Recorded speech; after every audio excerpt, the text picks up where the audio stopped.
If you're thinking about buying a house in 2026, there's something you need to hear before you sign anything. The biggest mistake most Americans make isn't choosing the wrong home. It's believing the story they've been sold about homeownership. For decades, we've been told that buying a house is the ultimate financial milestone, the safest investment, and the fastest path to building wealth.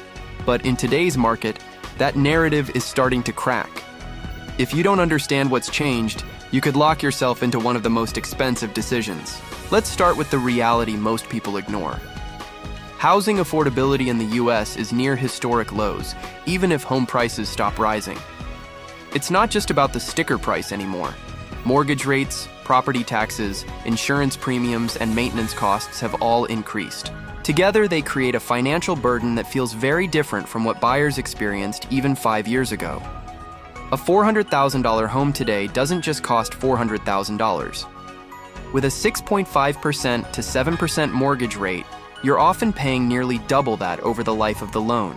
That's before factoring in taxes, HOA fees, and repairs. Many homeowners aren't building wealth in the early years. They're barely chipping away at interest. Here's where it gets even more uncomfortable. A large portion of your monthly payment in the first decade goes toward interest, not equity. If you plan to move within 5 to 7 years, you may walk away with far less than expected, especially after closing costs and realtor fees. The idea that real estate always goes up is another myth that quietly traps buyers. Yes, over long periods, housing tends to appreciate, but in shorter time frames, markets can stagnate or even decline. If you buy at the wrong time or in the wrong area, your investment can turn into a liability. Now layer an opportunity cost, something almost no one talks about. The money you tie up in a down payment, closing costs, and ongoing home expenses could have been invested elsewhere. If that capital were placed in a diversified portfolio of index funds or dividend-paying assets, it could potentially grow faster and remain more liquid. Instead, home equity is locked, slow-moving, and expensive to access unless you take on more debt through refinancing or a HELOC. In a world where flexibility and mobility are increasingly valuable, that trade-off matters more than ever. There's also the lifestyle illusion attached to buying a home. People often stretch their budget to upgrade their life, but what actually happens is they become house poor. Your mortgage becomes your largest fixed expense, limiting your ability to invest in your 401k, build an emergency fund, or take advantage of other opportunities. And with inflation still affecting everyday costs, that financial pressure compounds quickly. The stress doesn't show up in the listing photos, but it's very real. But this doesn't mean buying a house in 2026 is a bad decision. It means it's no longer a default good decision.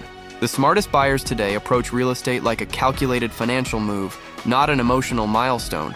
They run the numbers carefully, compare renting versus buying in their specific market, and think long-term about how the property fits into their broader financial plan. They understand their FICO score, secure the best possible interest rate, and avoid overextending just to keep up with social expectations. At the end of the day, the brutal truth is simple. A house can still be a powerful wealth-building tool, but only if you buy it for the right reasons, at the right price, and with a clear understanding of the trade-offs. In 2026, blind optimism is expensive, but informed decisions are incredibly valuable. The people who win in this market aren't the ones who rush in because they feel like they have to. They're the ones who pause, question the narrative, and make a move that aligns with their financial future.